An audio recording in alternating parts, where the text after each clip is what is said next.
Good morning. We're going out to Alligator Alcatraz. It's an East Coast version, and it should be very exciting, very good. Worked very hard on it with Ron and everybody, and I think it's going to be great. And then I'll be back here fighting for the bill, and I hear it's going okay. We'll move it along. But we'll be back here pretty early. What do you think the president on the bill? You've been warning some Republicans not to go too crazy with the cuts. Are there parts of the bill or amendments that you think cut too much? We're going to have to see the final version. No, I don't want to go too crazy with cuts. I don't like cuts. There are certain things that have been cut, which is good. I think we're doing well. We're going to have to see. It's very complicated stuff. Great enthusiasm, as you know. And I think in the end, we're going to have it. What do you think, Caroline? Yeah, I think. What do you think about Zoran Mamdani having such a hard time condemning the phrase globalized intifada? I think he's terrible. He's a communist. The last thing we need is a communist. I said there will never be socialism in the United States. Now we have a communist. I think he's bad news. And I think I'm going to have a lot of fun with him, watching him, because he has to come right to this building to get his money. And don't worry, he's not going to run away with anything. I think he's, frankly, I've heard he's a total nut job. I think the people of New York are crazy. If they go this route, I think they're crazy. We will have a communist for the first time, really, a pure, true communist. He wants to operate the grocery stores, the department stores. What about the people that are there? I think it's crazy. What happened to Elon Musk? Who? What happened to Elon Musk? Nothing. No, he's upset that he's losing his EV mandate, and he's very upset about things, but you know, he could lose a lot more than that. I can tell you right now. Hey, Elon can lose a lot more than that.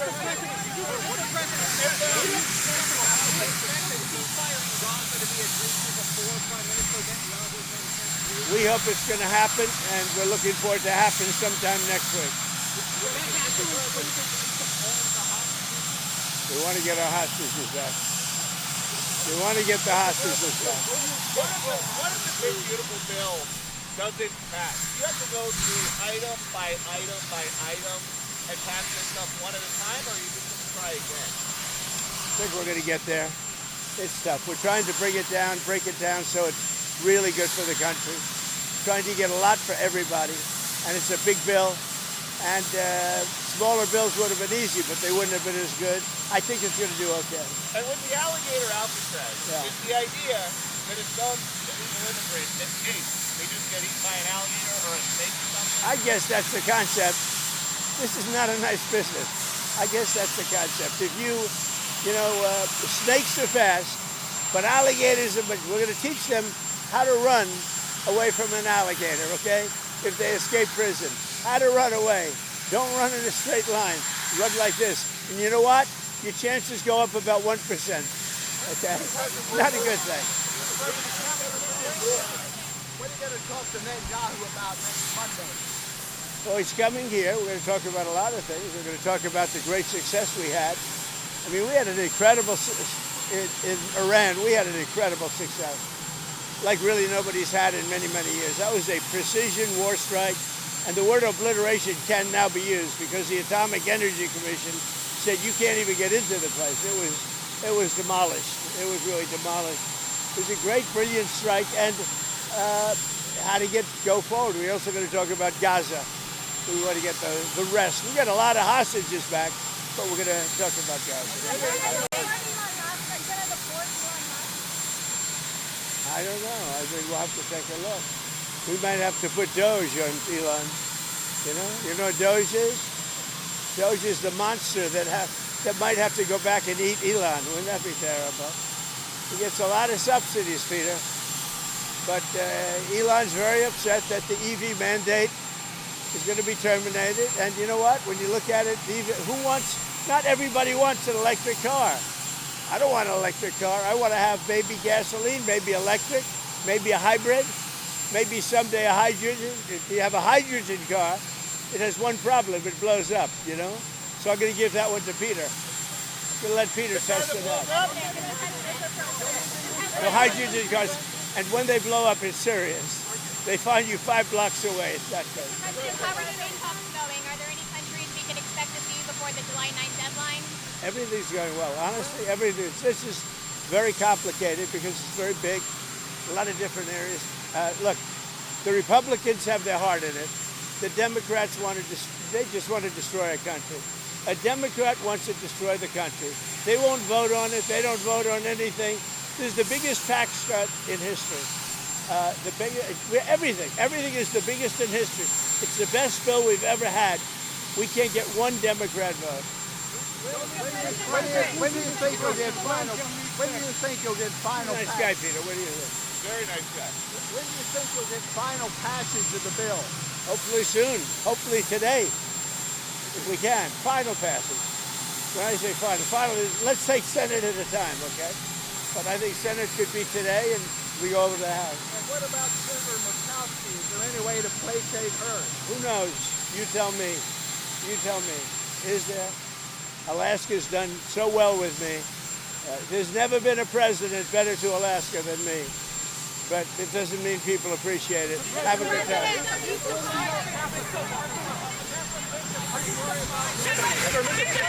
Catholic bishops support your bill from the point of view that it keeps tax dollars funding abortion. They really support that. But Catholic bishops are worried that it will hurt immigrant families and children who have strong ties to American communities. What do you tell the Catholic bishops there? I think we're going to have a good relationship with the Catholic bishops. As you know, I won the Catholic vote by a lot. Not by a little, by a lot. And we have very good relationships, and we'll see what happens. We deal with them, and we deal with them well, but I won the Catholic population by a lot. Yes? Mr. President, what's your message to Republicans that are not yet on board? I think it would be very wise for them to get on board. I really do. I think so. It's a great bill. Nothing's easy because we made it great big. We added everything in there for everybody. And it's also a beautiful economic development bill. Great for the border, great for low taxes. And I would say that they have to do it, really. I would say that.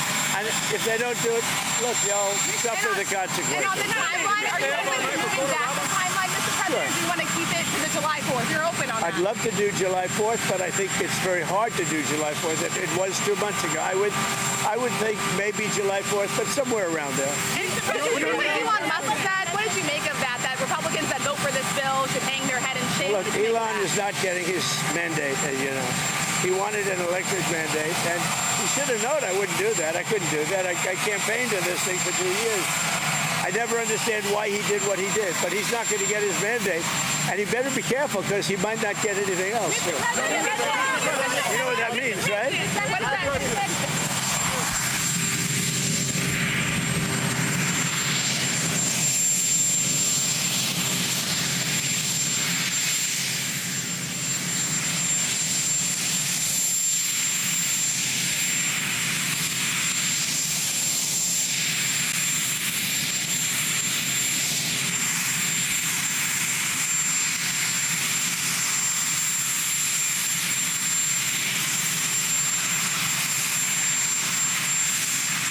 We've got to push that. And these policies that the president is putting forward that Secretary Besson has articulated very well will give us that. Hold on, hang on 1 second. Let's go. Hang on 1 second. The president's just arriving in Florida to go to Alcatraz, Alligator Alcatraz. Let's go live there right now. See if we can pick up any sound.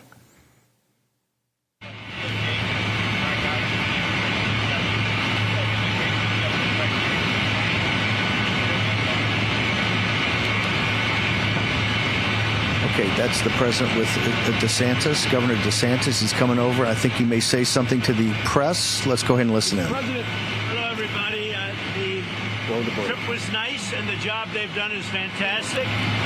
And this is what you need. And Ron worked beautifully with Christie and all of the people at Homeland Security, and got it done in how many days, Ron? 8 days. A new facility was up and running. So. And it's the model going forward, Mr. President? It can be. I mean, you don't always have land so beautiful and so secure. You have a lot of bodyguards and a lot of cops that are in the form of alligators. You don't have to pay them so much. But I wouldn't want to run through the Everglades for long. We'll keep people where they're supposed to be. This is a very important thing. We're setting records at the border. You know, we had no people come through last month. Zero, no people. but we're going to keep it that way. So Ron did great, and I want to thank you. Well, look, we thank you, Mr. President. Thanks for your leadership. The border, you did that quicker than we knew you'd do it, but you did it so quick, which is great. But Biden let in how many millions, and you got to take care of them. And so this is one example of state operating this. The feds are approving it, supporting it. We're also going to have 2,000 more at Camp Blanding, which is our National Guard site. And we're the only state in the country that mandates our state and locals, law enforcement, to cooperate with ICE. And it's made a huge difference.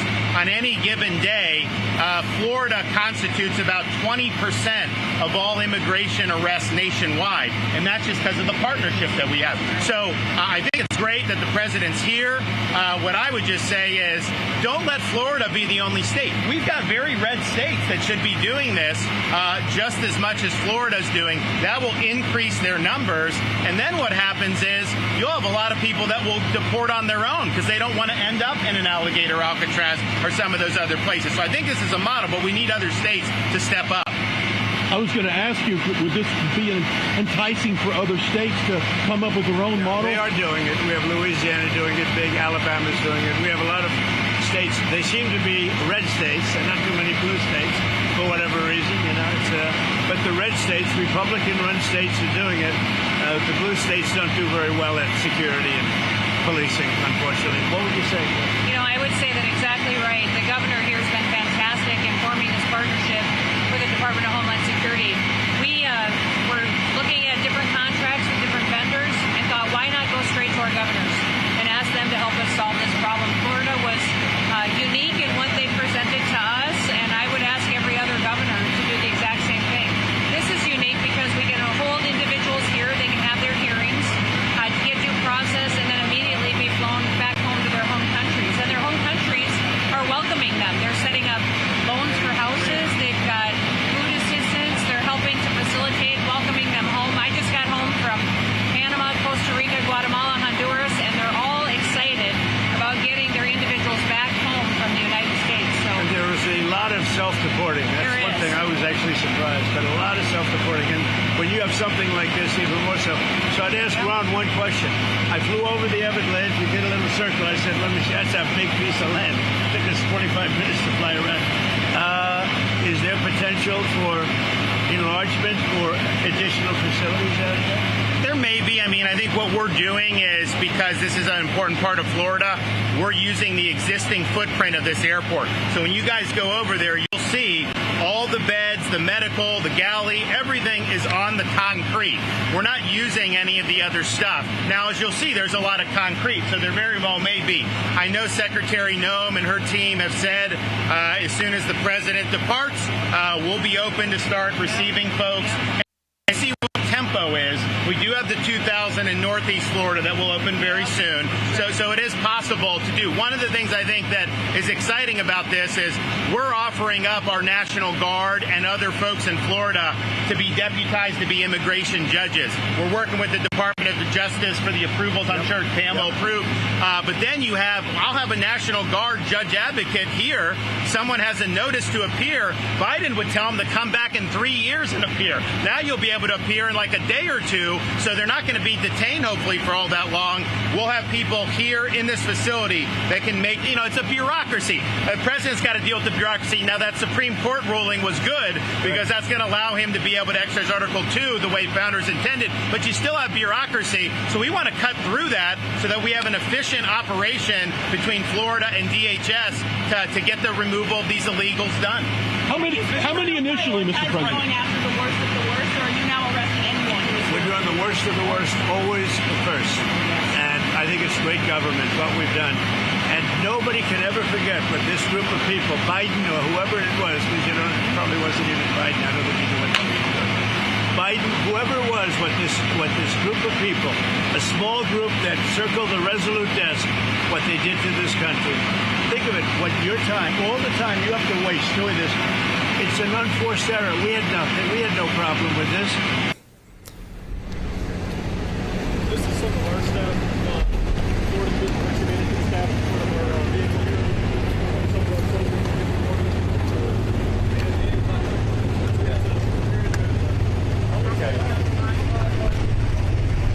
With the president always does. There's going to go meet the first responders.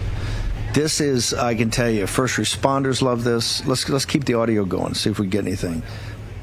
Let's get up there, see if we can hear the president.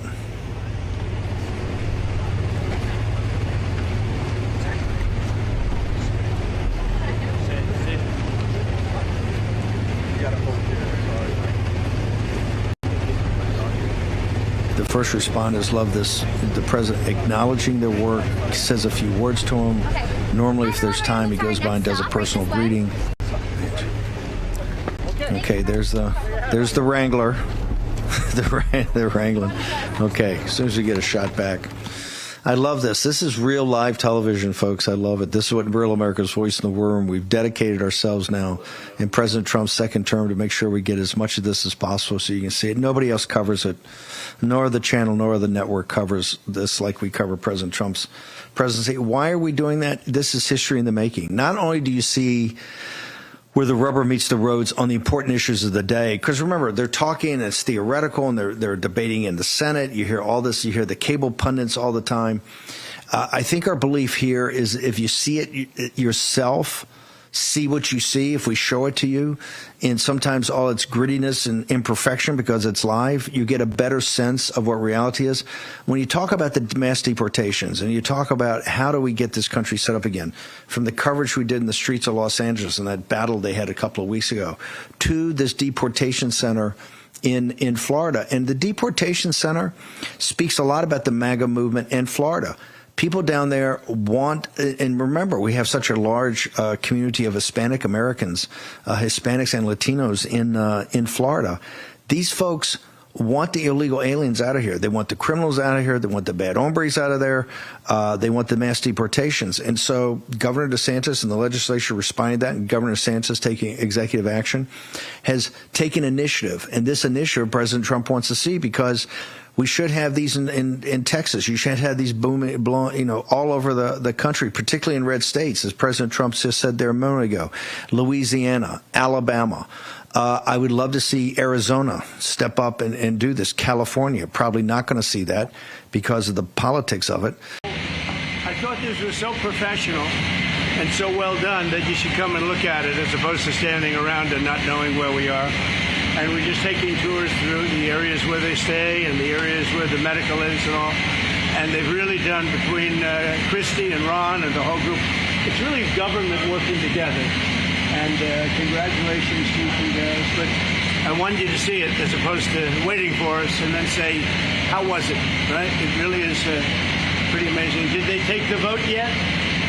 How's the vote doing? I would normally be home waiting for the vote. Yes, we would. Or be in Congress. That's right. But I wanted to come down. I hear the vote's going to be good.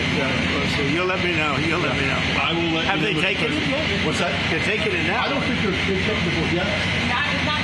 Not concluded, but they are taking Boy, wouldn't that be an upset, huh? Are you confident that this can get through the House? And is there any wiggle room on your July 4th? It's the greatest tax cut in the history of our country. And if it doesn't pass, it's the biggest tax increase in the history of our country. That alone, 68% increase as opposed to a massive cut. It's the biggest tax cut in the history of our country, and everybody gets it. Mr. President and Madam Secretary, CNN yesterday pushed an app that lets you track where ICE agents are. Tom Homan was saying that perhaps CNN should be prosecuted for that. It's okay with me. Yeah, we're working with the Department of Justice to see if we can prosecute them for that, because what they're doing is actively encouraging people to avoid law enforcement activities, operations, and we're going to actually go after them and prosecute them with the partnership of PAM if we can, because what they're doing we believe is illegal.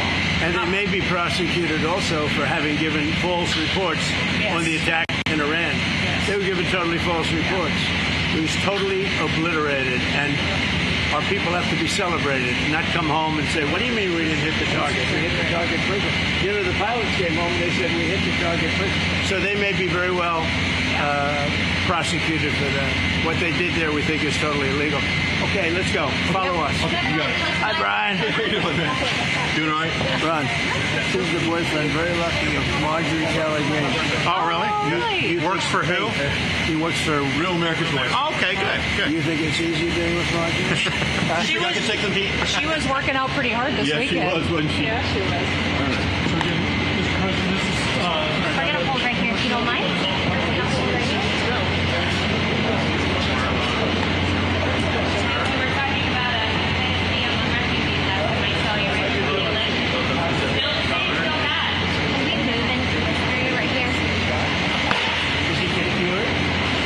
It's a vaccine for it, yeah. So we're actually going to test all of that here. Better getting it when they're 15 or 16 than when they're 1, though, right? I would think. Right?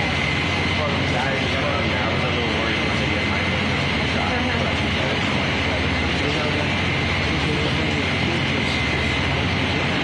Now, 1 in 32 versus 1 in 20,000. What's it? So it was 1 in 20,000 20 years ago. Now it's 1 in 16 in California. 1 in 16. Now, can you imagine? Something very probably. Nice to see you. Thank you for visiting down here. This is our team, our pharmacist and our nurse practitioner, our coverage. They actually did all the work. Nice to meet you. Thank you guys for doing this. Thank you for your partnership. You had how many days to do it? 24 hours. I was really... This is like a monoclonal antibody. Yes, sir. We did the monoclonal in 24. Anytime there was the DMV.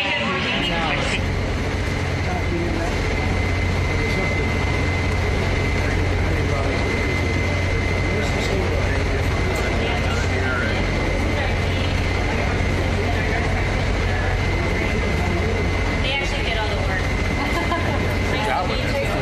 Thank you guys for doing this. You had how many days to do it? We actually just had 24 hours. 24 hours. I was really... This is like a monoclonal antibody. Here's what we do all day long. We did the monoclonal in 24. Anytime there was the DMV. I've been working with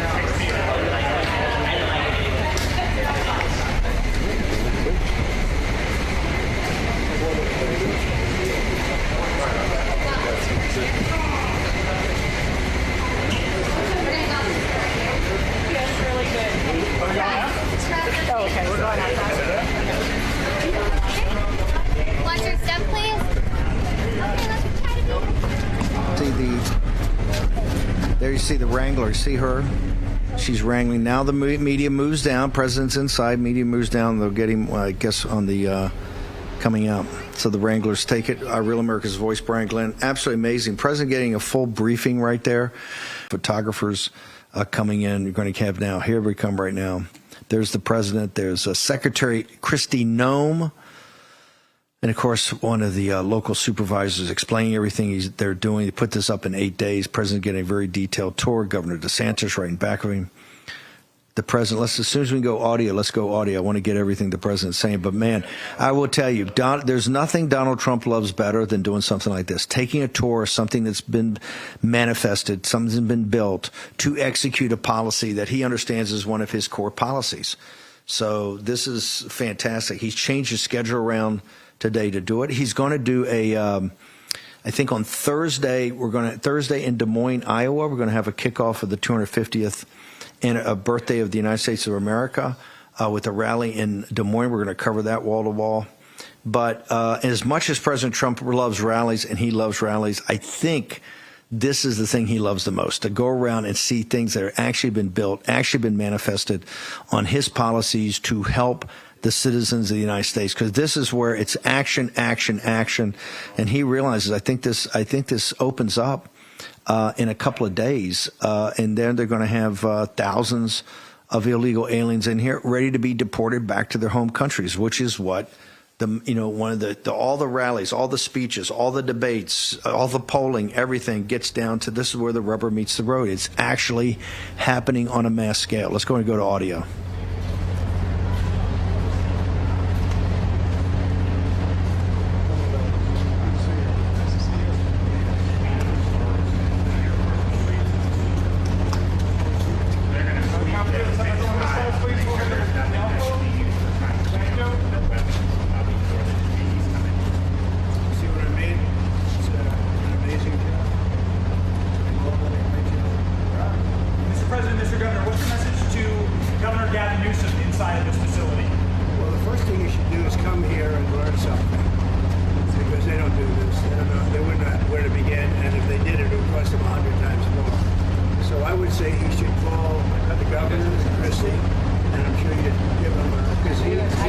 His state is a disaster, and he doesn't do this. Well, they have the original Alcatraz, so you guys could approve him being able to set one of these up over there. I'm sure the secretary would be happy to do that and provide some.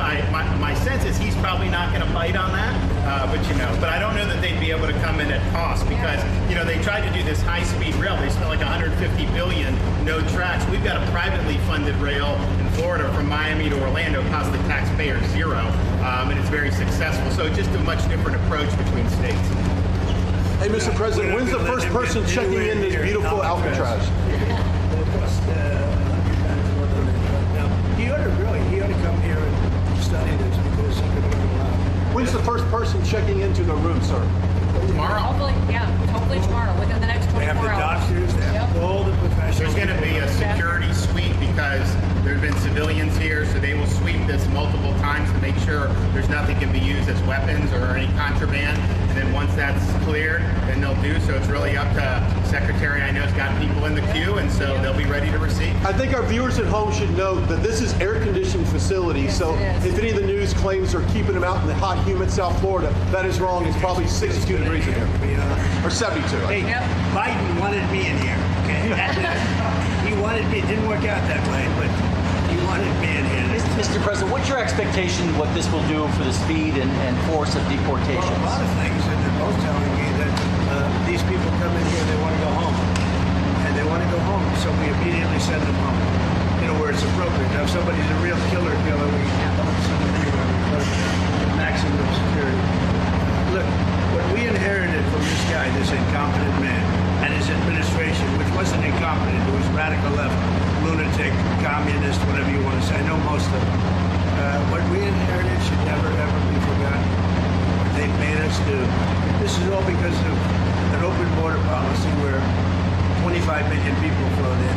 From all over the world, from prisons, from all over the world they flowed in. For no reason whatsoever. We had, when I left, we had a very powerful border. We had no problem. He opened it up day one. He just opened the border. People couldn't believe it. They were standing there. What they doing? They said, go in. That's it. If you look at the first day tapes, they opened it up and they said, go in. And that's where all of this began. But this is an amazing thing that they've done here. But listen, people don't have to come here. If they self-deport and go home, they can come back legally. We will let them come back legally. And there is a lot of self-deportation. Yes. But if you wait and we bring you to this facility, you don't ever get to come back to America. You don't get the chance to come back and be an American again and work here. So. They weren't with us when the President and Secretary Kevin and I, we went through the intake. So right when you do the intake, they have the information about voluntary departure. They have the ability. Obviously, you guys are funding that because it's a lot cheaper to do it that way. So even if they get brought to the front doorstep here, they still have an opportunity to just go back voluntarily, and then this way they're How fast does that take from the minute that, let's say they get in here and they're like, hey, I want to stay here, I want to go back to... We can put them on a plane that day and take them home. We'll buy their plane ticket, go home, and then they get the chance to come back legally. If they wait and say we're not going to do that, they can come back legally after a period. Mr. President, you've talked recently about the idea of finding some way to get farm workforce and service sector workforce. And I think you've discussed somehow a program of people leaving on a sponsorship and coming right back. Can you give us a little more detail about that and why, in the view of some hardliners, it's not amnesty? Take care of our farmers and hotel workers and various other people. We're working on it right now, and Ron's going to be involved, and you're involved already. So we have a lot of cases where ICE will go into a farm, The guys working there for 10, 15 years, no problem. The farmers know. We're going to put, it's called farmer responsibility or owner responsibility, but they're going to be largely responsible for these people. And they know these people. They've worked on the farms for 15 years, and all of a sudden, so I have a great, Ron does, Christy does, we have a great feeling for the farmer and for others in the same position. And we're going to give them responsibility for people. And we're going to have a system of signing them up so they don't have to go. They can be here legally. They can pay taxes and everything. They're not getting citizenship, but they get other things. And the farmers need them to do the work. Without those people, you're not going to be able to run your farm. Mr. President, you and the governor tangled pretty hard in the 2024 election. And you stand here now. I didn't notice. Yeah, you stand here now as partners on this effort. How would you describe the relationship, and what future does Governor DeSantis have? Excuse me? I think it's a 10. Maybe 9-9, because there might be a couple of little ones. So maybe 9. I think we have a 10. Do you think his wife should run for governor? We get along great. Should Casey DeSantis run for governor? The thing about it is, I endorsed him immediately in January 2024. I raised one of his PACs millions and millions of dollars. And obviously, we saved him a lot of money in Florida because Florida was a deep red state. He didn't even have to do a rally in Florida, whereas 2016 and 20, this was like ground zero. And so we've been, really happy to do that. And then we've worked very well on this and other issues with Florida. You can call him at any time, and he wants to be helpful for governors. I mean, I can tell you that. We did Hurricane Helene last year. You didn't hear from the president at the time then. But with President Trump, we know immediately, just make the phone call. Can we ask a Gaza follow-up question? I'm sorry, like another thing you inherited. How firm are you going to be with Netanyahu about ending the war in Gaza? Very firm. But he wants it to. He's coming here next week. He wants to end it too. We had a tremendous success with Iran. Somebody said, when are you going to sign? I said, sign? They are so bombed out. Did you see the report issued this morning? The place was decimated. It'll be years before anybody even gets down there. So that's not a priority, but we'll have a report and we'll have whatever we want. We'll get whatever we want from Iran. And I think and I hope they will have a good, they have massive sanctions right now, biting sanctions. It's going to be very hard for them to do anything with those sanctions. And I look forward to maybe there'll be a time when we get along with them and they can rebuild their country. But is there a point where you tell Netanyahu, like, you gotta end this now, you gotta strike a deal? Well, he wants to. I can tell you he wants to. And I think we'll have a deal next week. Thank you. That's what I think. Mr. President, do you intend to announce your pick for successor to Jay Powell earlier than say, or as early as say the summer or the fall? Will I do something about who it's going to be? Yes. I don't know. Hey, she'd be a good candidate. She'd be a good candidate. Anybody would be better than Jay Powell. No, he's causing us a fortune because he keeps the rate way up. I think it's Trump derangements end up personally, but we have a very strong country. We're the strongest country. Look, our country right now is at a level that we haven't seen for 40, 50 years. What we're doing now is nobody's seen anything like it. I told you, I was in the Middle East. The King of Saudi Arabia said to me very strongly, he said, you know what? A year ago you had a dead country. Now you have the hottest country in the world. We have the hottest country in the world. Thank you very much. I was going to say Syria. We'll be seeing it over the next couple of days. Also, those type of industries. Kilmar, bring up our second person in here.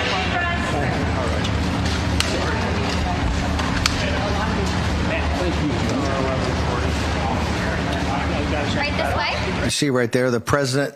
The president, can we keep the shot? I don't want to lose that shot unless he's got to take it down. The president having these impromptu press avails is what they're called. Press avails. You see that Wrangler, her job is to keep them, pre-positioned. And of course, right there, everything. And that's why president's continuing on the tour. What Governor DeSantis and Kristi Noem says is starting tomorrow morning, the facility will be open. And what Kristi Noem is saying is, hey, if you don't want to come to this facility, just do self-deportation. Just leave. The only reason they're going to use this as a congregation facility is to make sure they can expedite your leaving the United States, because guess what? You're here and you're not a citizen. And if you're here illegally, if you come for the phony amnesty that Biden tried to tried to set up, then you're going to go home. One of the key elements that I don't want to bury the lead, Governor DeSantis says that they're going to federalize, they're preparing and studying federalizing the National Guard to be deportation judges. Remember the phony scam of the Biden regime is, we don't have any of these deportation, we can't run these deportation courts. We can't run these amnesty courts to have people have due process. And with DeSantis saying, although I think the due process is grossly overstated, it ought to be get them on a plane and get them the hell out of here. Governor DeSantis is saying we're going to stand up the National Guard and have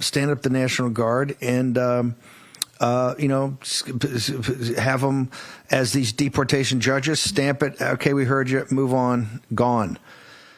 This facility is going to open tomorrow. It's going to be a model. You heard the president saying that Governor Newsom should come out here immediately and meet with Secretary Noem and Governor DeSantis and learn something.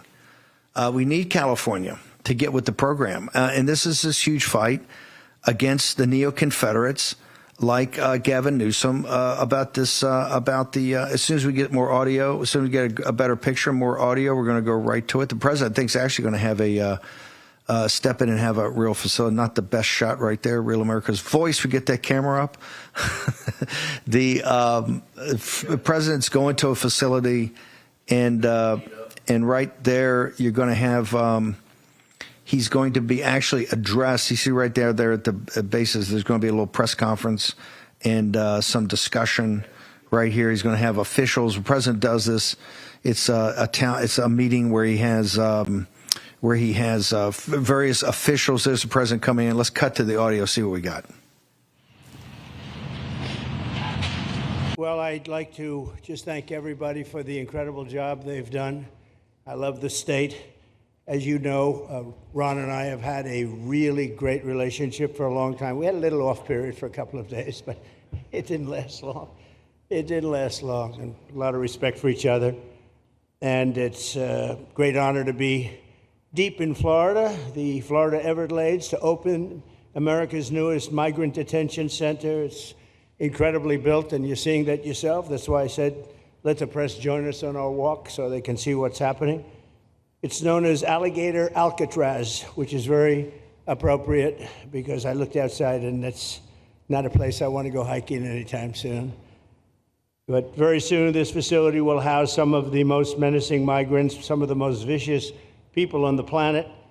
We're surrounded by miles of treacherous swampland, and the only way out is really deportation. And a lot of these people are self-deporting back to their country where they came from. Quite a few. We're amazed at actually the number. We took the FEMA money that Joe Biden allocated to pay for the free luxury hotel rooms, where he's paying hundreds of millions of dollars in New York City, and we used it to build this project. And Narana was just a little fraction of that money. The money they spent on that project, I happen to know the real estate developer. He's a he never really made that much, but he became very wealthy. With luxury, he didn't do well. With people that are not exactly luxury, he's made a fortune. I want to thank Florida Governor Ron DeSantis and Secretary of Homeland Security Kristi Noem and Florida Attorney General James Uthmeier. Where is James? Where is he? You do a very good job. I hear good things. I hear good things about you from Ron too. No, you really do. He's even a good-looking guy. That guy's got a future, huh? Good job, James. I hear you did really, really fantastic. Worked hard.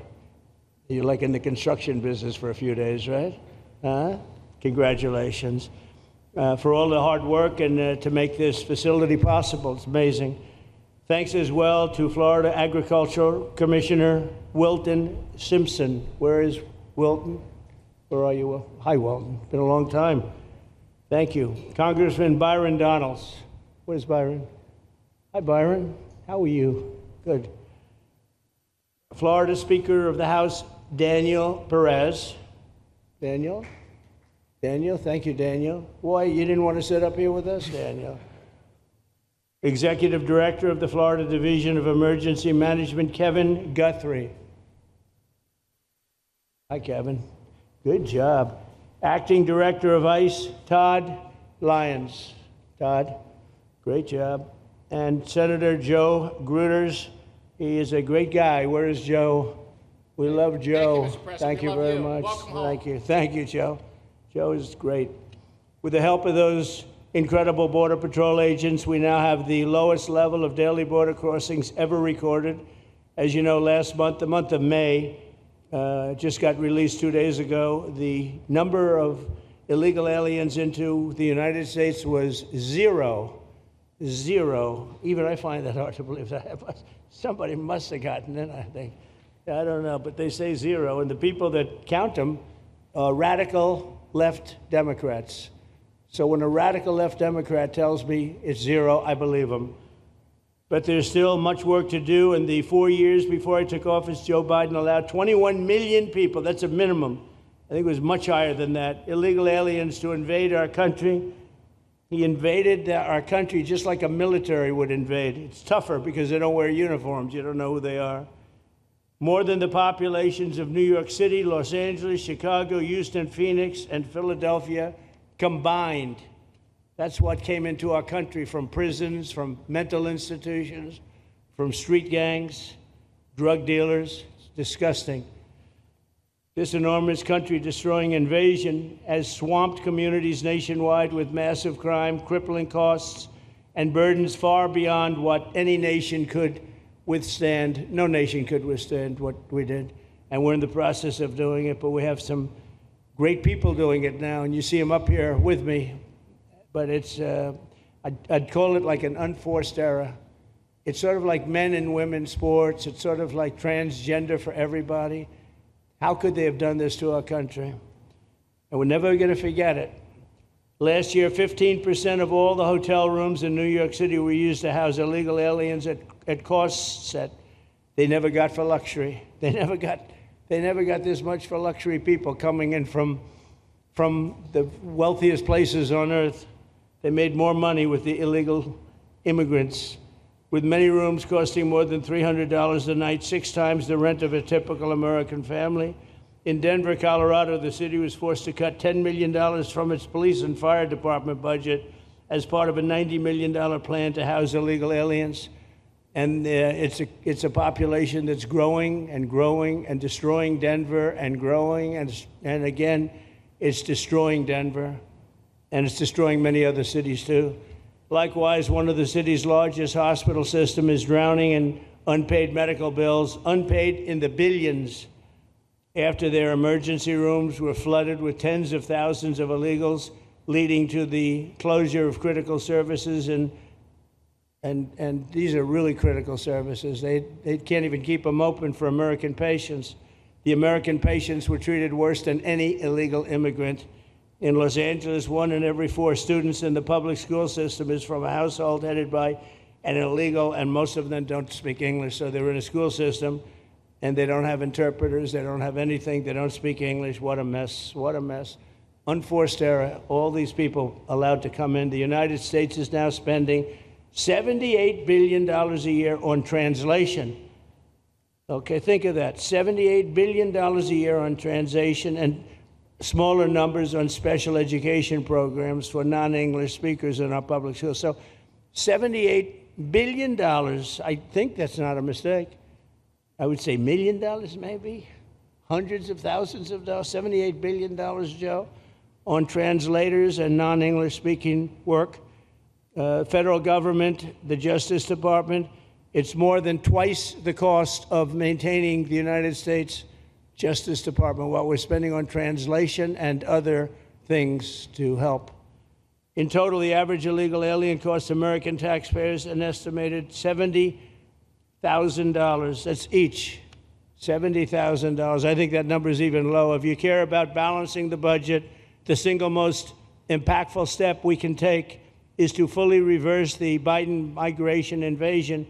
One of the worst invasions we've ever had. We've never had an invasion like this. We've had invasions, but we've taken care of them. We've never had an invasion like this, and it's with us.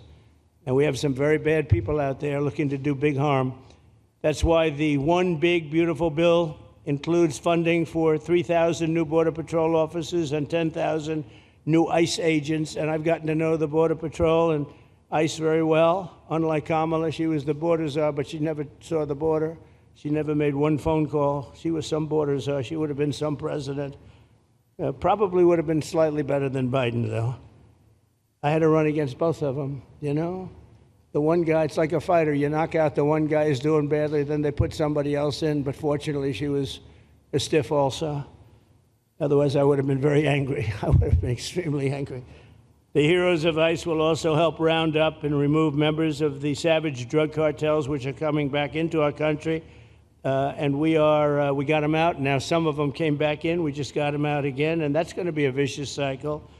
But these are foreign gangs. They're horrendous people, killers, that have infiltrated our territory, including 8 which we have designated as foreign terrorist organizations, which gives us a lot more power for speed and getting them out much easier. And we had a great court victory, as you know, on Friday that allows us to do what we have to do from the Supreme Court of the United States.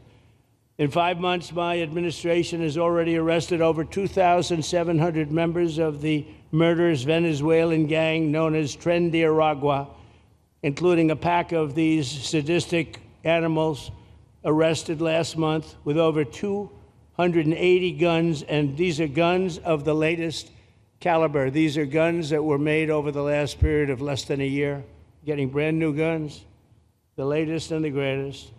Every day, our brave law enforcement officers are hunting down and deporting migrant criminals who have committed heinous crimes, including more than 13,000 murders, 11,888 to be exact, but I'd probably say the 13,000 is right also.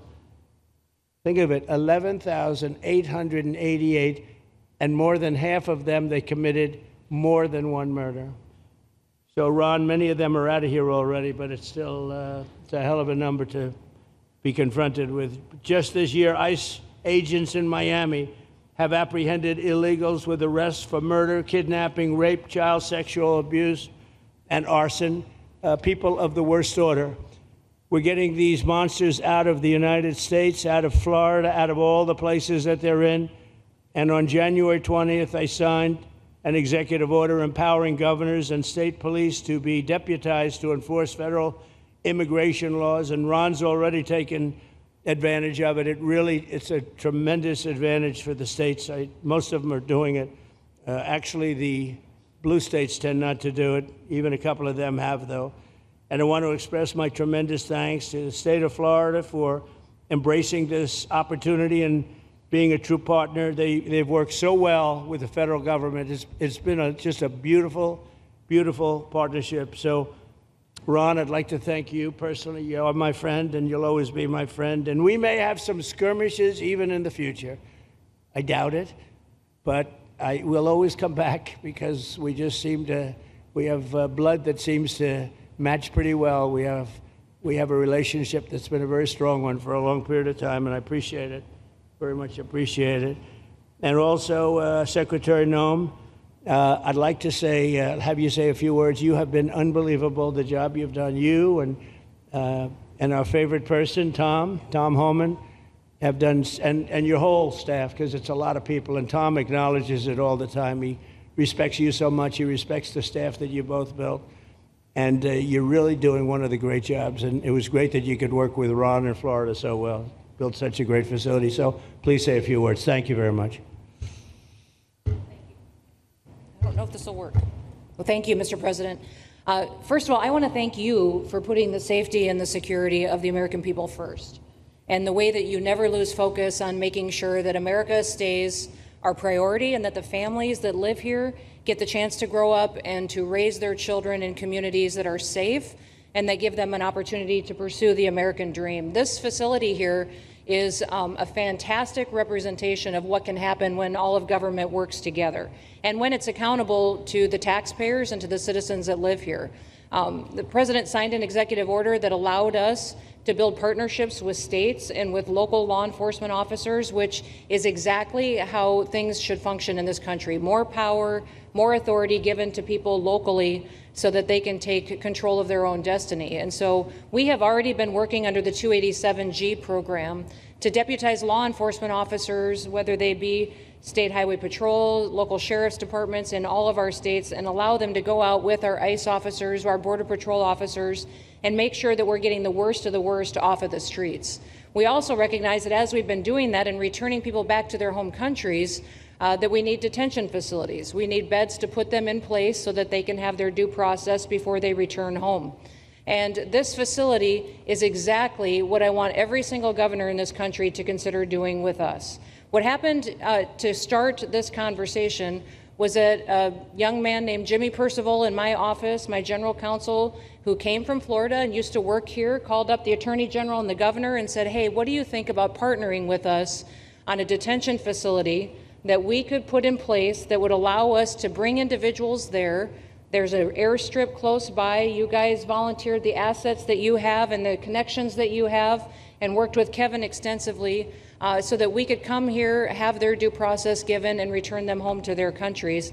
And in 8 days, this facility has been stood up. And I want everybody to recognize that detention facilities that ICE adheres to is a higher standard than is required at state levels, at local Department of Corrections facilities, sheriff's offices. This is a state-of-the-art facility, air-conditioned, isolated, though, for security purposes, which is very helpful. And I appreciate so many people being willing to work together to make a project like this happen. Right here on this location, we'll have about 3,000 beds. Other location will have another 2,000 beds that will allow us to bring individuals across the country that we are bringing in and incarcerating for violating our laws, and immediately get them out of the country as soon as we possibly can. It's exactly what we need to be perpetuating in other states. And what I would say is, I want all of you to notice these flyers that we've got, is that everybody who sees these flyers or anybody who sees these news clips should know you can still go home on your own. You can self-deport. If you go on the CBP Home app and go home now, you will get the chance to come back to the United States legally. You will get the chance to come back and do it the right way. If you don't, you may end up here. And you may end up here and being processed, deported out of this country, and never get the chance to come back. That is the consequences of breaking the law in the United States of America. Listen, our job is to uphold the law. This is a country of laws. We have a border now, and because we have a president that cares and recognizes that we need to be a nation of borders and a nation that upholds the law. If you break the law, there's consequences. We will deport you, and you will never get to be a United States citizen. You'll never even get to come back here and work and to pursue the American dream. But if you decide you want to go home now, go home, and we'll help facilitate it. We'll buy your plane ticket. We'll get you there. In fact, I just got back from Panama, Costa Rica, Guatemala, Honduras. Those countries are excited to get their citizens home. They're setting up programs to loan them money to buy houses when they get there, help them with food assistance, get their children educated, scholarships. They want their citizens that are living here in the United States illegally to come home and to be a part of their economy and help their countries grow. So this is a win-win for everyone. And I just want to end, Mr. President, by thanking our law enforcement officers, by thanking our ICE officers and our Border Patrol officers for what they do every day. They are out on the streets, and violence against them has increased over 500% since Trump has gone back into the White House, because he's upholding the law and because a bunch of liberals, socialists, and Marxists are out there lying about what President Trump is doing. President Trump is upholding freedom by what he is doing. The freedom to live safely in this country and to do things legally and to have justice. And because those liberals, and I'm calling out you, CNN, I'm calling you out because you lie every single day about what these operations are. We are going after murderers and rapists and traffickers and drug dealers and getting them off the streets and getting them out of this country because Joe Biden let the worst of the worst come in here. The other day I was talking to some marshals that have been partnering with ICE. They said that they had detained a cannibal and put him on a plane to take him home, and while they had him in his seat, he started to eat himself. And they had to get him off and get him medical attention. These are the kind of deranged individuals that are on our streets in America that we're trying to target and get out of our country because they are so deranged they don't belong here. And they shouldn't be walking the streets with our children. And they shouldn't be living in the communities with our families who just want to grow up, go to job, raise their children to grow up and get a job and to live the American dream. So thank you to all of our law enforcement officers, those in our military that have been helping, our National Guard. Thank you to Governor DeSantis for stepping up and being an example to other governors. I hope my phone rings off the hook from governors calling and saying, how can we do what Florida just did? How can we do exactly what they did? Because we need this big, beautiful bill. We absolutely have to have this big, beautiful bill that has the funding so that we can continue this operation and we can get those bad criminals off of our streets and have the officers to do it so that when they go out on an operation, somebody's got their back.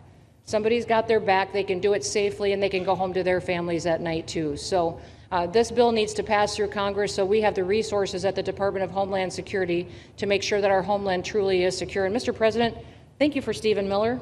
I just want to thank you for him. This guy calls me night and day and tells me all of his wise advice and wisdom, but he's a rock star because he loves this country and he's passionate about making sure that nobody is prioritized over an American citizen. We love everybody. We do. We love everybody. Not everybody. But, well, a lot of people. But we shouldn't be putting people illegally above citizens. We should be making sure that we do things right. And that's what America has always stood for, and we're an example to the rest of the world because we do it right. So, Mr. President, you surround yourself with great people, and I think that's because everybody wants to work for the greatest president that the United States has ever had, and that's President Donald J. Trump. Thank you very sir. much, Chrissy. That's Thank so you. nice. Thank you. Thank you very much. And I have to say that, you know, when Christie's name was put before me by Tom Homan, by the way, because I wanted him for the border, and somehow I thought that was going to be good in that sort. But he didn't want the upper job, and I said, who do you recommend? Christy Noem. I said, oh, are you kidding? She's great, but she's such a fine, elegant person. He said, sir, she's tough as hell. I said, are you sure? You are tough as hell, I tell you, and you do it in a very nice way, but you are. If you ever saw her ride a horse, she rides a horse like she should be in the rodeo. She's like an unbelievable horse person, and you've done a fantastic job. And Steve Miller would even agree to that. And he likes nobody, by the way. I don't think he likes anybody. And another one we like is Ron. And Ron, would you say a few words, please? Sure.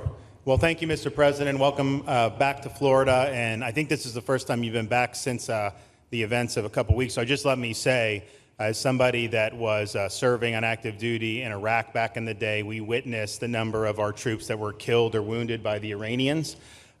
We know that they're a militant Islamic regime that was hell-bent on getting nuclear weapons, and under Joe Biden, they were about to get nuclear weapons. And because of your strong actions, those dreams and those ambitions have been reduced to rubble.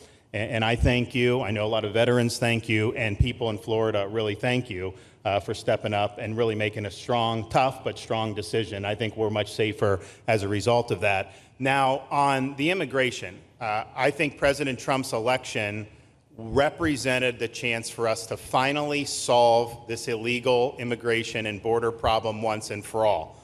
I knew he was going to do the border, although he did it very quickly and very thoroughly. I think that no one can say that that's been anything but a spectacular success. But then we have the issue of Biden let in how many millions of people? And you had millions that had been in over decades previous to that. You can't have a country if you don't have respect for the rule of law. You can't have a country if foreigners get to decide who comes in. No, we, the American people, make that decision, who's allowed or not allowed to come into our country. We've seen Europe be overrun by open borders, so we're not going to let that happen here. So when President got elected, I knew that the states had an important role to play in facilitating this really, really historic mission. We're the only state in America, Florida, that requires full cooperation with ICE from all state and local law enforcement entities. And what is the net result of that? We have these agreements for these 287G task force with sheriff's departments, police departments, state agencies, and it's really instrumental in rounding up a lot of really bad people who shouldn't be here. If you look at the number of those full-blown 287G agreements that have been executed around the country, the state of Florida accounts for 60% of those. If you look at the number of immigration arrests of illegal aliens on any given day, the arrests happening in Florida constitute between 15 and 20% nationwide. So we're all in on this because we understand how important it is to our citizens. It crowds schools, it crowds medical, it crowds housing. Yes, you have illegal alien crime as well, and people want the problem solved. And the only way we're going to solve it is if states like Florida step up and help the president, help Secretary Noem get the job done. Now, this facility here was really in response to us working with DHS and ICE from the time the president got sworn in. And the number one thing they kept coming back to was, Biden decimated the agency. I mean, let's just be clear. You could have illegals in Florida. Biden would just release them. Even when they had notices or they had orders to be removed, Biden wouldn't send them back. So their interior enforcement collapsed under Biden. So they're building it back up. But they're like, we need detention space in order to be able to bring about more deportations. And so what we have here can hold 3,000 now. We have 2,000 facility up at Camp Blanding that we're going to be open, which is our National Guard site. But think about what you have here. They come here, say they already or been ordered to be deported. You drive them 2,000 feet to the runway, and then they're gone. It's a one-stop shop. And this airport that's been here for a long time is the perfectly secure location. It's going to make a big difference. And let me just thank everyone who was involved. We got the call from DHS a little bit more than a week ago. And here we are 8 days later with this facility open. And as soon as Air Force One departs, it'll be swept and it'll be open for business to be able to do. But our goal here is to process them and be able to effectuate their return to their home country. This is the opposite of what they were doing in New York by just putting them up in a hotel and then just letting them stay there indefinitely. No, we want to be able to send back. And when you walk into the processing, the president and I, Secretary Noem, Kevin Guthrie, walk through that initial intake. The first thing you see is information on how to go home on your own. Why would you want to come through Alligator Alcatraz if you can just go home on your own? I think a lot of people are going to make that decision. So you're going to have a lot of deportations that are going to be done by the administration, but I think you're going to have a lot of voluntary as well. So this is a force multiplier for the president's efforts. I would just say and echo what Secretary Noem says. There is no reason why other states can't be doing it. And I know Louisiana, Texas, a couple of them. But we've got if only the red states did this, they would be able to expand their capacity by tens of thousands, maybe 50, 100,000 on a given day. That's how you really start to make a difference. And so we're proud to be able to partner with the Trump administration on that. Mr. President, thanks for coming down. I think you highlighting this is going to move the needle in a big way throughout the country. And I think it's going to help all of us achieve the really big results that I think our voters want to see. Thank you, Ron. Great job. Thanks. Thank you, Mr. President, for the opportunity. My name is Kevin Guthrie. I'm the Executive Director of the Florida Division of Emergency Management. And I'd also like to thank President Trump and the Department of Homeland Security Secretary Noem for joining us here today and for their continued support. I want to thank first by thanking the man to my right, and that's Governor Ron DeSantis, whose bold leadership and swift action made this project possible. Make no mistake, this facility would not be standing here without the President, the Secretary, and the Governor's vision and determination to uphold the rule of law. Florida is and will always be a law and order state. Even before the President took office, the Governor made it clear that illegal immigration would not be tolerated in the state of Florida. When the President and the Secretary asked Florida to help, the Governor empowered our state and private partners to work collaboratively and deliver real results on a rapid timeline. The Florida Division of Emergency Management is best known for leading the nation in hurricane response and other natural disasters. We understand how to act fast without bureaucracy in the face of any emergency. Our teams built roads in 8 hours, bridges in 3 days, base camps in 72 hours, and full causeways in 2 weeks. Getting things done quickly, efficiently, and correctly is at the core of our mission. We simply just want to be the best at what we do in the nation. When the Governor called me, and we answered, and we were proud to bring our logistical expertise to the table. We know how to set up base camps for guardsmen, first responders, linemen, volunteers, and other aid sources, and distribute that in a matter of days before a storm. We're able to translate this knowledge to what we did here at Alligator Alcatraz. Florida has put the best teams together who check their individual logos and egos at the door to get this done. Not just for you, Governor, but Mr. President, for you as well. There are over 13 different vendors that came together to get this solved in 8 days. Truly a whole of private sector partnership to get that done. Behind you on these boards, in only 8 days, we have built a fully compliant detention facility with a detainee capacity of up to 3,000 people, with room for additional capacity if you asked us to do so. The detention facility includes over 158,000 square feet of housing and is a fully aluminum frame structure rated for winds of 110 miles an hour or a high-end Category 2 for those people that don't think that we're taking that into consideration. This is Florida, by the way. Power supply is fully redundant with backup generators in place. We've put a staff village here on site with a capacity of 1,000. Our services are hot meal 3 times a day, 24/7 medical facility, pharmacy, air conditioning, access to indoor and outdoor rec yards, legal and clergy support services, laundry. Our security element is over 200 security cameras throughout the facility, more than 28,000 feet of barbed wire, 400 plus security personnel to include 200 men and women, soldiers and airmen underneath Major General John Haas's command as the Adjutant General of Florida. And it's all surrounded, as you pointed out, Mr. President, by 10 miles of beautiful Florida Everglades. Contingencies, as with all state correctional facilities, we have a hurricane plan. We will not wait for a Cat 2. We will follow our normal evacuation procedures as we do for any other facility statewide in our great state of Florida. We have on-site fire and EMS resources so that we do not we don't burden the locals with any type of response. All in all, sir, this has been a perfect state logistics exercise for this hurricane season.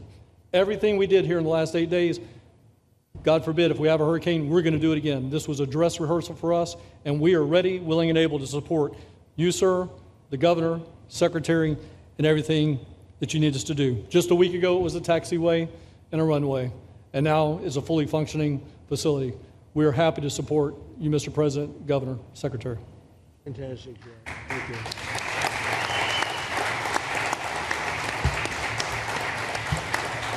Byron, please.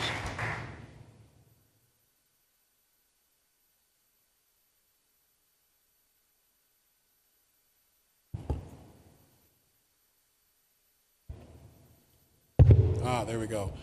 First of all, Mr. President, we all have to thank you for your leadership and for the mandate that the American people gave you to finally secure our borders and to deport criminal illegal aliens and longstanding illegal aliens out of the United States. That is a mandate given to you by the American people. I know Secretary Noem, Stephen Miller, Governor DeSantis, myself, on behalf of the other members of Congress in the Senate, and of course here in Florida, we are behind you 100% in that mission. To the governor, I really appreciate you and commend you for your leadership on this, taking swift, decisive action to building this facility. One of the things that has occurred because of the work you did earlier this year with the legislature is that our sheriffs are out there every single day. They are arresting these criminal aliens in our streets, and they're seeing some backlog in their jails. So this facility primarily goes to address some of that backlog and then to help us fulfill the mission that the president has led us to. So Governor, thank you for your leadership and thank you for your decisive action on this. It really does mean a lot to all the people of Florida, of course the people of the 19th Congressional District. Secretary Noem, I mean, what can I say? The president's right, you're double tough.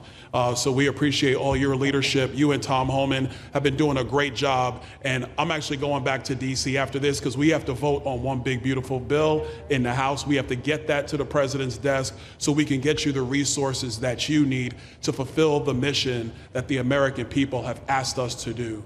I totally agree with what Mr. Guthrie has said. This is a logistical marvel when something like this occurs.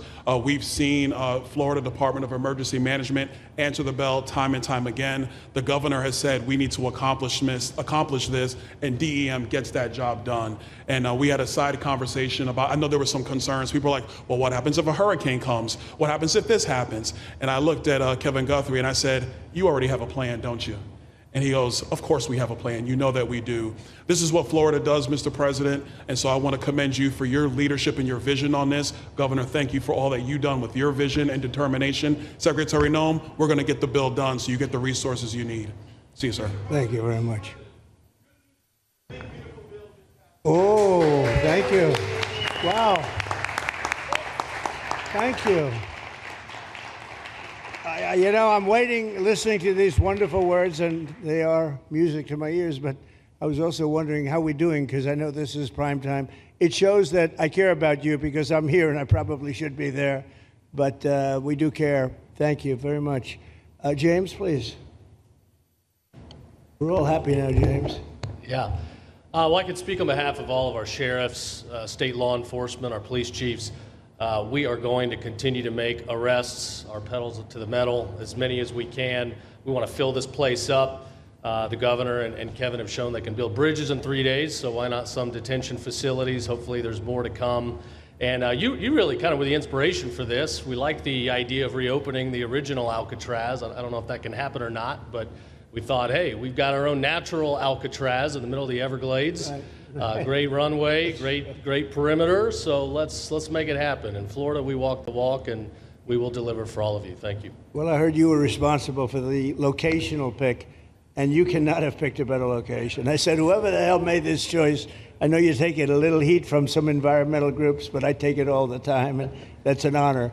But I heard you were very responsible for that choice, and that was a big choice. Thank you very much. Great job, James. Thank you. Do you want to finish over here, and then we'll go over here? We'll go back and celebrate the big, beautiful bill that you just got passed. You sure that's right, Brian? Yeah, all right. Wow, good. He's doing a good job. Right. Wow. Mr. President, first of all, I just want to say how grateful we are that you're back here in your home state of Florida. You've been doing an amazing job, not only at our border, but around the world, keeping this country safe and Americans. We are grateful for your leadership. God had a plan for us, and it was Donald Trump. So thank you for that. As a member of the Immigration Board and as the Commissioner of Agriculture of this state, I've been happy to help lead with the governor and the rest of the cabinet on this issue. We're very proud, Secretary Noem's here today and others, to represent not only the United States in our efforts to make this commitment to keep our citizens safe, but we're going to continue in Florida to remove the barriers to have your vision come true of a safe United States. We're going to get these illegals, the illegal criminals out of this state, and we really appreciate you and your leadership in this effort. So thank you for being here today. Thank you very much. You're doing a great job, too. Thank you. Thank you, Mr. President. Joe Gruters, State Senator. I'm a member of your Homeland Security Advisory Council, your Vice Chairman. Thank you for that appointment.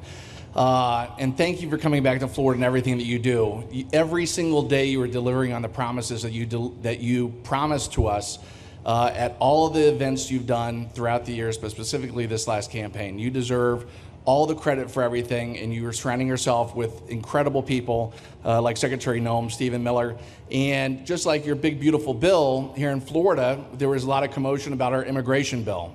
And we had 3 B's in that: beds, badges, and bad guys. And this goes right along with our beds and the resources. And I give the governor, Ron DeSantis, a lot of credit for stepping up and making sure that we all work together, because at the end of the day, even if sometimes there are skirmishes, as a result of the back and forth, we ended up with a better bill, and we all win. And what we're doing here in Florida hopefully will happen all across the country. You've done, your leadership is amazing.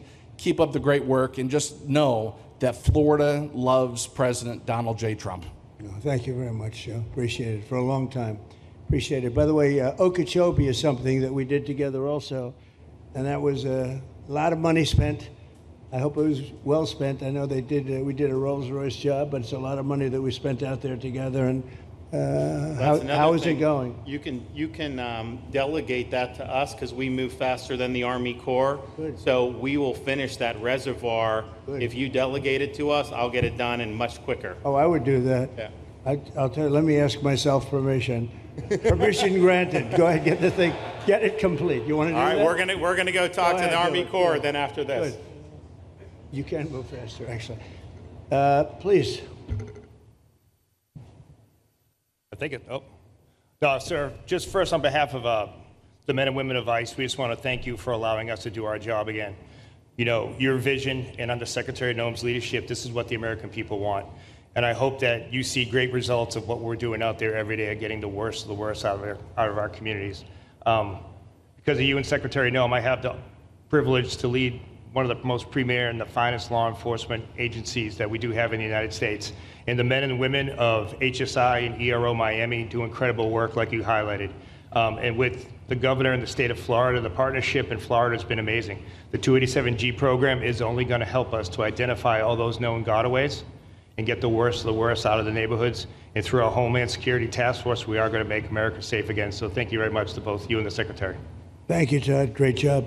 Really great job you're doing. Thank you. Please. Good morning, Mr. President. Thank you so much for coming. Again, as Garrett Ripp, I'm the Field Office Director for ICERO here for the Miami Field Office. Incredible collaborative work we've been doing together, working with the state, working with our local partners. And again, just the 287G is going to open up that aperture and allow us to get those bad hombres off the street and get them into this facility. And we're looking forward to it. And again, just appreciate all your support. Thank you.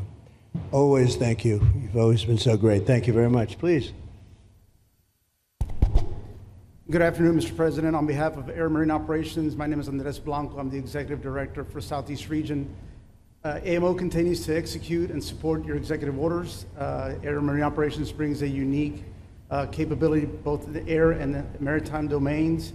And in partnership with our Border Patrol, OFO officers, and ERO, we continue to conduct effective operations both interior, along the border, and along the maritime approaches. Thank you very much. Good job.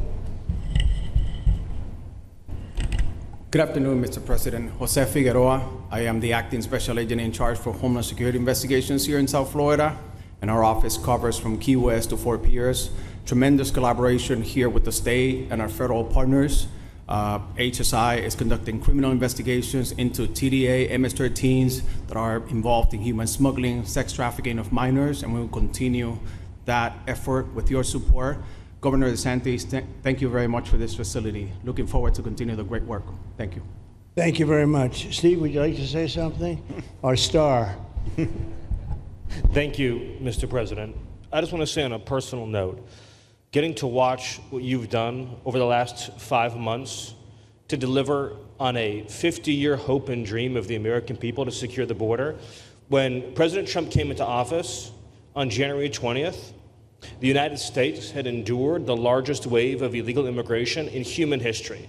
Not just American history, human history. And within just a few days, President Trump, through his strength, leadership, diplomacy, and vision, achieved the most secure border anyone in the world has ever seen. When we recently went overseas to the NATO summit, I had senior staff in foreign governments come up to me and ask me how he achieved the Trump miracle on his border, and could that be replicated in their countries. For individuals who don't work in this space, to have 0 successful illegal entries in an entire month should be an impossible achievement. There's a 2,000-mile border with one of the poorest countries in the world, and you have open travel from 150 countries into Central America and South America. There are 2 billion people in the world that would economically benefit from illegally coming to the United States. And through the deployment of the military, through the deployment of novel legal and diplomatic tools, through the building of physical infrastructure, through the empowering of ICE and Border Patrol and the entire federal law enforcement apparatus, President Trump achieved absolute border security. And now, once this legislation is passed, he will be able to make that with those resources permanent. Watching what you've done, sir, has been one of the honors of a lifetime. I'm proud to be able to play any role in it. And what President Trump is going to achieve next with the resources in this bill will make America safer, stronger, freer, more sovereign, and more prosperous than it has ever been before. Thank you, sir. Thank you, Steve. Oh. Thank you. And the bill is going to be great for Iran. It's going to be great for Florida, too. A lot of set-asides for Florida, some of the things that you wanted to do. And so it's great news to hear that it was approved. Do you want to take a few questions, Ron? We'll take a few questions from these. Yeah, please, go ahead. Yeah. Thank you, Mr. President. Given the likelihood of the One Big Beautiful Bill passing, and we look forward to the success of this facility here. How many more facilities like this do you feel that the country needs in order to enact your agenda of mass deportations? Well, I think we'd like to see them in many states, really, many states. This one, I know Ron's doing a second one, at least a second one, and probably a couple of more. And, you know, at some point they might morph into a system where you're going to keep it for a long time. You know, it's not that far away from jails that take years to build, and money is spent and wasted. And, you know, like the railway that they have in California that costs like 40 times more than it was supposed to cost. The same things happens with prisons. You look at this in a short period of time. Ron, James, and some of the people that really worked on it along with our people, they did this in less than a week. And you look at it, it's incredible. The incredible thing is picking the site, because the site was one of the most natural sites. It might be as good as the real Alcatraz site. You know, it could be. Well, that's a spooky one too, isn't it? That's a tough site. But so I think it could last as long as they want to have it. I mean, you may morph this into, you know, your prison system, frankly, which I know you always need, unfortunately. I'd like to say, you know, a little controversial, but I couldn't care less. We have a lot of bad criminals that came into this country, and they came in stupidly. It was an unforced error. It was an incompetent president that allowed it to happen. It was an auto pen maybe that allowed it to happen, and it did happen. But we also have a lot of bad people that have been here for a long time, people that whack people over the head with a baseball bat from behind when they're not looking and kill them, people that knife you when you're walking down the street. They're not new to our country. They're old to our country. Many of them were born in our country. I think we ought to get them the hell out of here, too. You want to know the truth. So maybe that'll be the next job that we'll work on together. But I think getting them out, you know, we forget about them. We had some bad accidents in New York. And they're not accidents. They were done very much on purpose. People being pushed into a subway just before it arrives, going 40 miles an hour. And they're 10 feet away from where the thing is, to get pushed right into the face of the subway train, get whacked and killed. And these are sick people. I'd like to get them out of here, too. Yeah, please, go ahead. White shirt, glasses. Julio Rosas, Blaze Media, sir. A couple months ago, I ran into former DHS Secretary Mayorkas, and I asked him a couple questions about his disastrous handling of the border. He didn't like my questions. But the number one question that I heard from people in responding to my video was, why hasn't he been arrested yet? You know, obviously you guys are cleaning up the mess that was made deliberately for the past 4 years, and so people want accountability. It's great to see that the border is secured, and it's great to see the state level cooperation. But I guess I would ask you, why hasn't he been held accountable, or anybody really? Well, you know, pardons were given out by to many people, and they shouldn't have been given out. Like the Unselect Committee of Political Thugs was given a pardon because they destroyed all of the information from 2 years of hearings, and they should be arrested, but they were given pardons. Was he given a pardon, Mayorkas? Was he not? I don't believe so. Well, I'd take a look at that one, because what he did is it's beyond incompetence. Something had to be done. Now, with that being said, he took orders from other people, and he was really doing the orders. And you could say he was very loyal to them, because it must have been very hard for him to stand up and sit up and, you know, talk about what he allowed to happen to this country and be serious about it. So he was given orders. If he wasn't given a pardon, I could see looking at that. In fact, why don't you take a look at it, Kristen? He was impeached, but yeah, it was just a fake impeachment. It was a fake impeachment. Why don't you take a look at it? I think he was so bad. They were all so bad. Look, it was the worst president in the history of our country. We've had some bad ones, but he was the worst president. But somebody told Mayorkas to do that, and he followed orders, but that doesn't necessarily hold him harmless. So take a look at it. It's a very good question, actually. Thank you. Yeah, please. Go ahead. Mr. President, you and the Secretary have both said that many people have self-deported since you came back into office. Yeah. How many is many, and has the rate gone up? How do you see the tempo of that moving forward going on?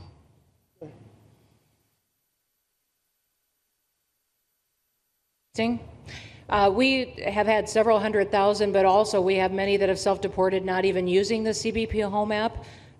When I have gone to these other countries to negotiate security agreements and information sharing on criminals, who's coming and going into their countries, they report that hundreds of thousands have come home that weren't on our radar, that they are coming home on their own and self-deporting because they want the chance to be able to go back to America someday. So we believe it's over 1 million, possibly more than that. I'm asking all of those countries for their information on what they have of individuals that may have returned home, that they have taking advantage of their programs to help them become a part of their civilization again too. So we know it's over 1 million, but we have to, I'm getting more information and that number will grow.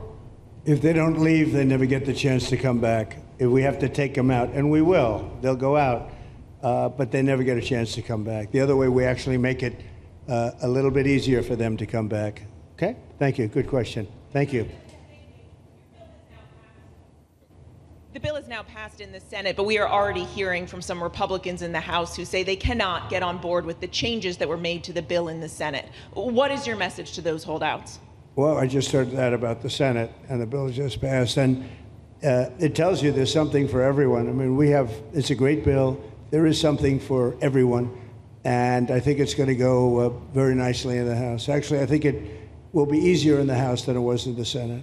And just to be clear, on the Medicaid cuts, you've promised not to cut Medicaid, said this is all just targeting waste, fraud, and abuse. Are you saying that the estimated 11.8 million people who could lose their health coverage, that is all waste, fraud, and abuse? No, I'm not saying that. I'm saying it's going to be a very much smaller number than that, and that number will be waste, fraud, and abuse. And if you look, they took a much more liberal stance on the Medicaid situation than they could have. They had a tough stance and a weak stance. They took not a very strong stance on that to start off, and it's waste, fraud, and abuse, and everybody wants that covered. What number is that? What analysis are you seeing? I'm not seeing a number, but I know it's much less than the number you gave. And we really were very, very cognizant of three things. Social Security, we're going to take care of it beautifully. Medicare and Medicaid, and we are going to save it, whereas the Democrats are going to, you won't have it. They will destroy Medicare and Medicaid, and they have to because their numbers don't work. So it's not going to happen. They're the ones that have destroyed Medicare. They have made it so bad already, they're going to make it a lot worse. But now we'll be in charge, so we're going to have no problem with Medicaid or Medicare or Social Security. Thank you. Yeah. Claire Gall with Wink News in Fort Myers. What is your direction to ICE when it comes to arresting farm workers here illegally, other workers in industries that are pretty critical to Florida's economy? Yeah. Well, we're very much cognizant of that. And as you know, I won the farmers by 92%, and I'm not going to be abandoning my farmers. We were strong on the borders, but we're also strong for the farmers and for others in the hotel industry, et cetera. You know, we have similar situations.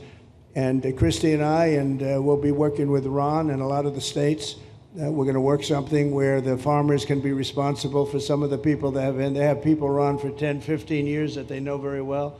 We're going to put them responsible and we're going to issue a form of a card or document, and the farmer's going to be responsible for these people. They're not going to have citizenship, but they'll be working, they'll be paying taxes. We need to get our farmers the people they need. Otherwise, our farmers aren't going to be able to do their land. You know, it was tried once before, many, many years ago, where there was a very strong guy, and he got everybody out, and every farm almost in the country, but every farm in California, every farm in Iowa, almost all the farms went bankrupt. They had nobody to work, and we don't want to have that situation. So we're going to work it. We're going to put our farmers and others in charge of the people that they have under them. They know the people, and I think it's going to work out really well. We're going to take care of our farmer, but we're going to get the criminals out. Okay? Yeah, go ahead, please. Thank you. Mr. President, how do you respond to critics who fear that a 3,000-bed detention center and the waste that could produce will pollute the surrounding federal protected land, including land that both administrations have invested billions of dollars in restoring? Well, I was one of those that invested billions of dollars and hundreds of millions of dollars right here in the Meadowlands, but in the Everglades, and the Meadowlands too in New York. If you look at what we did up there, speaking of the Meadowlands, a lot of places like this, but this is a very unique one. One thing I'll say about this land, we'll be gone 1 million years and this land is still going to be here. It's not going to be much different. You'll have the water moccasins, you'll have the alligators. You may not have people, but you're going to have all those animals. They're going to be around, and you got plenty of them out here. I think it was a brilliant choice, and I think almost anybody in his or her right mind would say this was a brilliant choice. I give the governor a lot of credit for using this piece of land. And in addition to that, it's on top of something that was already developed. It's an airport. You know, you have the runways, you have so it's already been developed. So it's not like you're dropping dirt right into the thing. There was zero movement of that. That was done many years ago because the airport's very old, but it was an abandoned railroad, an abandoned airport. And frankly, it's like perfect. And you can do expansion on this site substantially without doing anything. So the people, I heard them complaining about the Everglades. There's no, I don't think you've done anything to the Everglades. I think you're just enhancing it. This was already here. How long has the airport been here? Decades. Many decades, yeah. And they have, Kevin, all these guys, you know, have a waste plan, like the wastewater gets trucked out, potable water gets, literally, they have, even our DOT has put things up in case there's any seepage, which we don't. So you are literally doing this on concrete that's already here. So I don't think those are valid and even good faith criticisms, because it's not going to impact the Everglades at all. President's been a champion, we've been a champion, really changed the game in Florida on it. I think it's just people don't want to see illegal immigrants deported, and that's their ideology, and they have a right to that. But illegal immigration's unpopular, so they know that they're going to have less effect trying to do it. So they're going to try, oh, well, no, it's just about the Everglades. But really, I think a lot of those people, they just don't want to see illegals deported. Because if you actually hear, everyone's here, you obviously know there's zero land that's being disturbed. Well, you know, when we talk about popularity, though, I will say I ran on the issue of illegals, and we have to get them out. And I won 82% on that issue.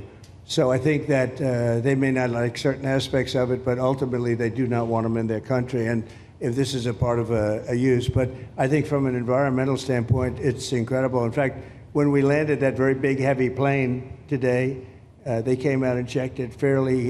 You know, I think they want the president to be able to land on a piece of concrete that's not going to go 6 feet underground.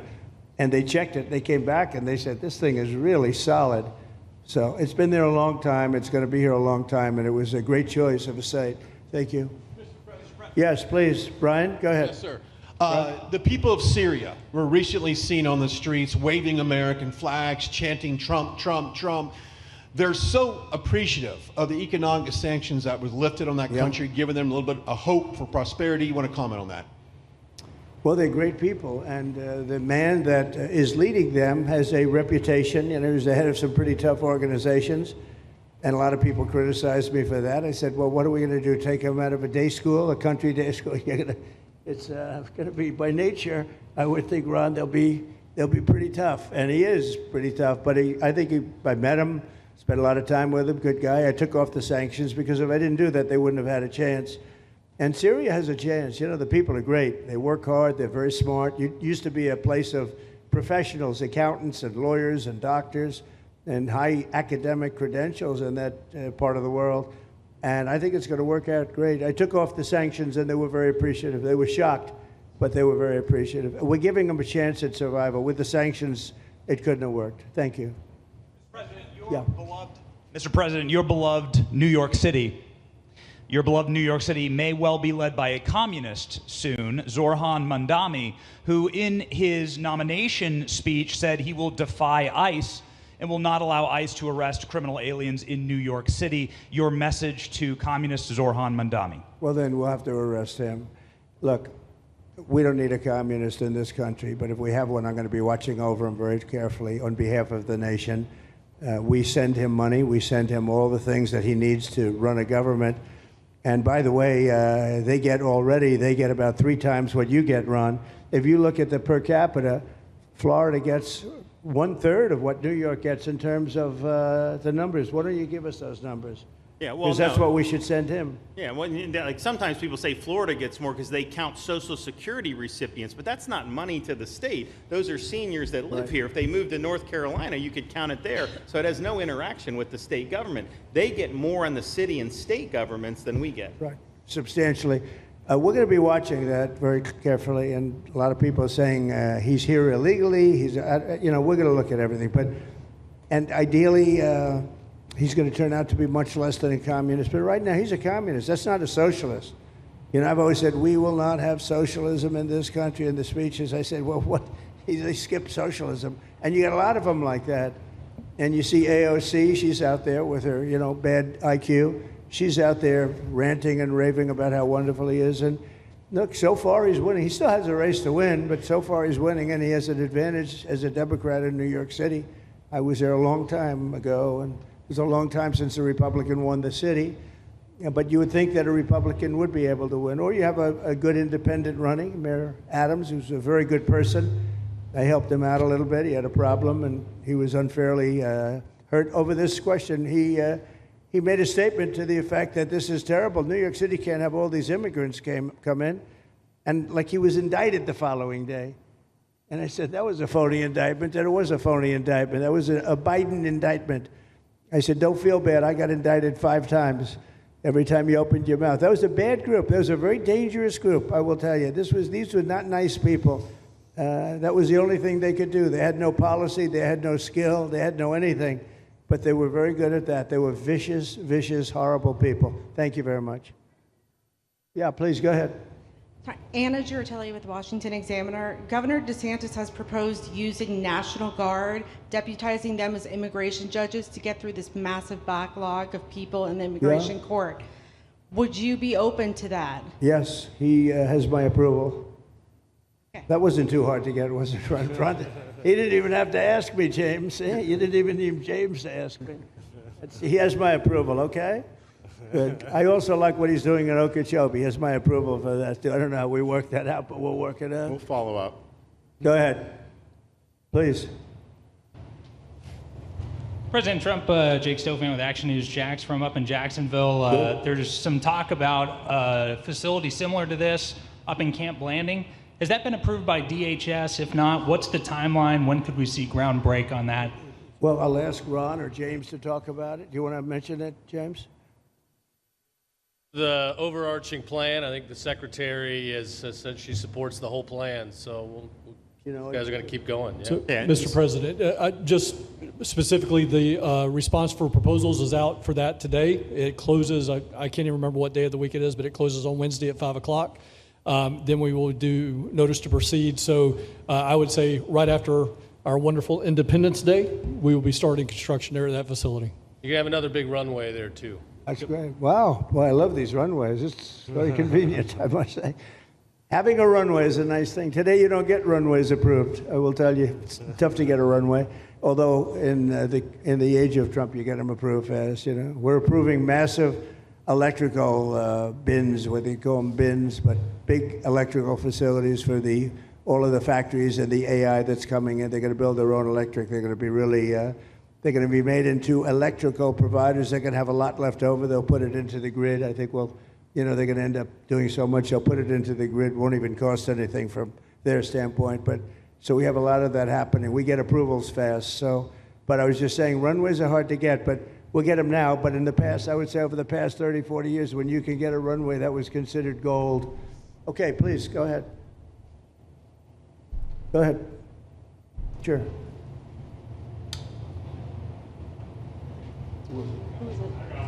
Okay, go ahead. Yes. President Trump, Laverne McGee, News 6 Orlando. You have fulfilled several campaign promises along with the help of Governor Ron DeSantis. What is the next campaign promise that you plan to fulfill to the American people? So we have turned this country around in less than 6 months. And when I was away, and I was telling Ron, I was telling some others, I've said it a little publicly, I guess, but I met a lot of very important people. The King of Saudi Arabia, I was there 2 weeks ago, and Qatar, the leader of Qatar, who's great, and the leader of UAE, who's great. These are very substantial people, very smart people, and good people. And all three of them said essentially the same thing, along with many other people, because I just left NATO. NATO's we took it up to 5%. Nobody can believe that one run. That would be hard, but nobody believes that. What happened in NATO, over $1 trillion a year from like nothing. It was an honor. But every leader said that a year ago, this country was dead. They had no confidence in the United States. They really felt it was a dead country, and it was some bad things were going to happen. But they used the term, it was a dead country, and now they said you have the hottest country anywhere in the world. We're the hottest country in the world right now. And we turned it around fast. I thought it would take longer than this. We turned it around fast. Some of it was psychology, and we had to know how good we were. But others was getting rid of rules, regulations, and all of the things that I got rid of already. I signed more executive orders than anybody in history, times like 3 or 4. And I got rid of just one. I got rid of the other night. You buy a house, they have a faucet in the house, Joe, and the faucet, the water doesn't come out. They have a restrictor. You can't, in areas where you have so much water, they don't know what to do with it. You have a shower head, the shower doesn't, you think it's not working. It is working. The water's dripping out. And that's no good for me. I like this hair nice and, I like that hair nice and wet. Takes you have to stand in the shower for 20 minutes before you get the soap out of your hair. And I put a thing in, and it sounds funny, but it's really not. It's horrible. And when you wash your hands, you turn on the faucet, no water comes out. You're washing, the water barely comes out. This was done by crazy people. And I wrote it all off and got it approved in Congress so that they can't just change it, because I did it in my first term. Everyone was so happy. And then one of the first things that Biden did when he came back is he put the restriction on showers, toilets, and sinks. Put this restriction, and washing machines. Washing machine, they give you like a quarter of this bottle to do your clothing. And people needed 10 of these bottles. And the people came to me from Whirlpool, and they said, we can't make a machine that's competitive. We can't make a machine that doesn't work. Why? They don't let us use water. Do you have any problems with water? No, we have so much we don't know what to do with it. You know, it comes down from heaven, right? And I approved all of that, the washing machines, the whole thing. The dishwashers, that was the other one. They give you like this much water right up to there to do your dishes. So people, you know what they do? They keep pressing the button. So they end up doing the dishes 10 times. They end up using more water than you would have used if you did it right in the first place. So all of that stuff has been written off. It sounds crazy. It's little things. The straw, I let you go back to a plastic straw. I was tired of having straws melt in my mouth, you know? It wasn't working. The paper wasn't working too well. So these are little things that I did. Then we have the big things. We have the biggest things, and that has to do with some of the subjects we're talking now. I think the things we're talking about now are the biggest, because if you don't have borders in this country, borders and good elections, and we're working on that next. There's some bills coming in that's going to make sure that you're a citizen, that people aren't counted in the voting when, you know, they were here and they're here as illegals and they're criminals in many cases, and they give them a count, and you end up with extra congressmen. We're going to work on that. We're going to straighten that out next. That's going to be easy compared to what we were doing. But we did the big things too. But little things like that, a straw, little things like a washing machine with no water. People go out, they spend all their money on a washing machine. The damn thing doesn't work. You can't use the water. Then you go to your sink and that doesn't work either. You're stuck. You know what you do? You have dirty plates the next day. That's it. And we solved so many common sense problems. And they weren't easy. You know, there are people that really believe in this stuff. But, you know, most states have so much water they don't know what to do with it. And look at North Carolina. I mean, they had a lot of water, and they have to get restrictors on their, you know, on their kitchen faucets. So we're very proud of the things we did, and we're going to do a lot more of them. Yeah, please, go ahead. You guys in good shape. Hey, it's Eric Bowling. How you doing, sir? Something we've talked about for, I'd say, better part of 20 years. I think it's something near and dear to your heart, energy, our energy security. Yeah. Under Joe Biden, average price of oil for the 4 years was about $79 a barrel. He drained the SPR halfway down, promised to replenish it, never did. Right. Under you, first term, $53 average price for 4 years. Biden was $78 for 8 years. It was never refilled. The question is now it's $64 or so. Yeah. Coming down rapidly. Coming down, and what a great opportunity to fix another one of Joe Biden's problems, one of the things he broke in America, giving us the energy security of an emergency SPR. Sure. Fill it to, maybe even go beyond and fill it to 1 billion barrels this time at a much cheaper price. Thoughts on the energy sector? So it holds 77 million barrels, and we had it up to the top, if you remember. And I was proud of that, and I made a deal to buy it at the lowest price of oil. It was a good deal, good instinct. And we filled it up, and when he came in, he started using it to keep oil prices down because he blew our energy policy out. Energy and his bad spending is what caused inflation. So now we have no inflation. Gasoline just hit $1.99 today in 5 states. $1.99, isn't that a nice sound? It was up to $4, and going up to 5, 6, and 7. In California, it was $7.70. But we just hit in five states $1.99, $1.98. And it's coming down to that level, so that'll be a big thing. And one of the reasons the prices and costs are going down when you go to the supermarket, because I said I was going to get costs down. We're getting the costs down. Food is coming down. When I came out, my first week, if you remember, I had a lunatic reporter screaming at me saying, eggs are going through the roof. What are you going to do about eggs? I said, I just got here. I didn't know anything about eggs. I had to call you. I said, look, I just got here. Tell me the problem. Well, they're doubled in price, and they're going to be 5 or 6 times higher. They were right, actually. I said, let me work on it. And now we have eggs down to the same numbers it was when I first came in. You know, we lowered the cost of groceries. A simple word like that, groceries, it was like almost a strange word. I hadn't heard the word in so long, but what could be more beautiful than the word grocery? And we have the prices way down. We have the energy way down. Energy brought the groceries down, if you want to know the truth. And, you know, so we think we're going to get it lower, and we're going to fill up the it's called the Strategic National Reserves. I had it topped out, and this guy would use them every time before the election. He'd use them whenever they had an election. It was artificial. But believe it or not, as big as that are hundreds of millions of barrels of oil, all filled up at low prices. But it was really meant for wars, and it wasn't meant for keeping your prices down during a holiday so that somebody could get elected. But they used it, and they didn't bring it. The only mistake you made, they didn't bring it a little down. They brought it right down to the bottom. The thing is practically empty.